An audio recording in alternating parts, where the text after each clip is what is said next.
Not a lot of people know this story. In fact, I just shared it on YouTube with a ton of strangers. What's up, everybody? If you read the title, you know what we're talking about today.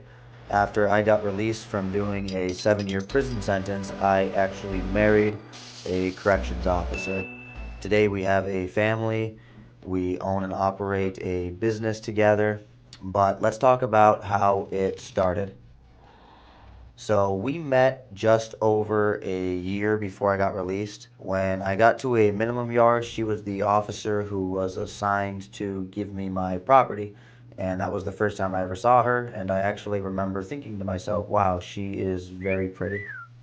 The next interaction we had, which was a couple of months after our initial meeting, was actually very bad because she had searched my house or my cell with another officer, kind of tore it apart, and then I really disliked her for a while after that.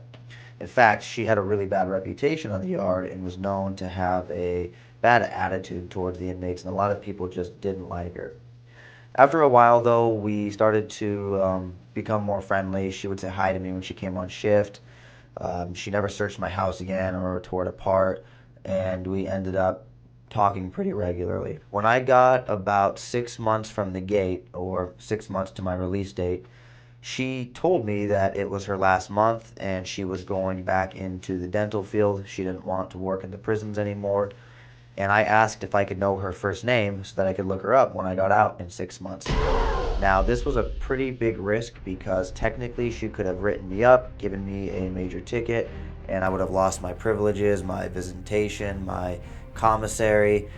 In fact, I might have even got sent back to a medium yard because I had really high custody points, and you're not supposed to be asking guards personal questions like that. But I felt pretty confident that she wouldn't do that, and fortunately she didn't. So she told me her first name so I could look her up when I would get out in 6 months.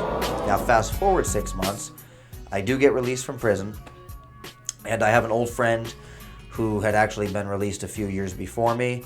He had reached out, invited me to go to church with him on the first weekend I got out. I said yes, and on that first Sunday, my 8-year-old daughter and I drove down to meet him at church. We attended service. It was a really big church. In fact, I think it might be the biggest church in Tucson. And what do you know? She was actually there at church. We didn't plan it that way. It just happened to be. And she had her 2-year-old son with her. So we started talking. After church, we decided we would go to Peter Piper Pizza with the kids and hang out. And then I asked her on a date while we were at Peter Piper and the kids were, playing in the jungle gym. So after that, we started talking pretty regularly, going on dates.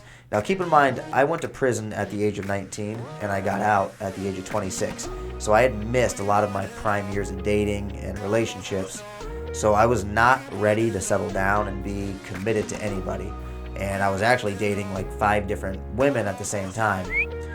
People in prison always say that when you get out after doing a long bid, women can sense it, and it's just a lot easier to land dates and pick up women. And I have to say, from my experience, that is very true. So for the first month or so, I dated a lot of different women. I was on Tinder and Plenty of Fish, apps like that.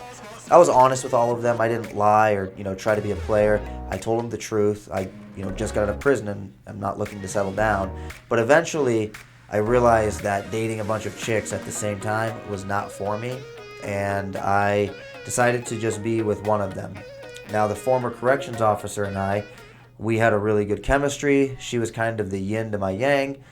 She balanced me out. I'm very high-strung ADHD. She's very laid-back, mellow, go with the flow. I chose her, and I know to this day for a fact that I made the right choice when it came to choosing her over the other women, because we've been married for 8 years now. We own and operate a business together. We've been working side by side for 6 years. In fact, it is very rare to see one of us without the other one somewhere nearby. I mean, we are always together, 24/7, 7 days a week. For most couples, I don't think that would work. But for us, somehow we manage it and we get along great. We very rarely fight. I know I can confidently say that I made the right choice. And we make a really good team. She's been a huge part of the reason that I was able to find some level of success after incarceration. So I wanted to make this video for my wife, who is awesome. I wanted to share this story. Not a lot of people know this story. In fact, I just shared it on YouTube with a ton of strangers, But a lot of my own family doesn't actually know this story. They know I was in prison and they know she was a corrections officer, but we've never gotten into the details. So our story is probably a little bit different from how typical inmate corrections officers stories go, but I wanted to share it nonetheless. My channel is about change. It's about self-improvement. Together, my wife and I have done both of those things. It's about overcoming our past and crushing goals, and we've been doing that for years now. So if you're into that kind of content, subscribe to the channel and turn on the notification. Give this video a thumbs up. It definitely helps the algorithm. We are new YouTubers. I am a new YouTuber. Feel free to ask questions in the comments, and I will see you next time. Thank you.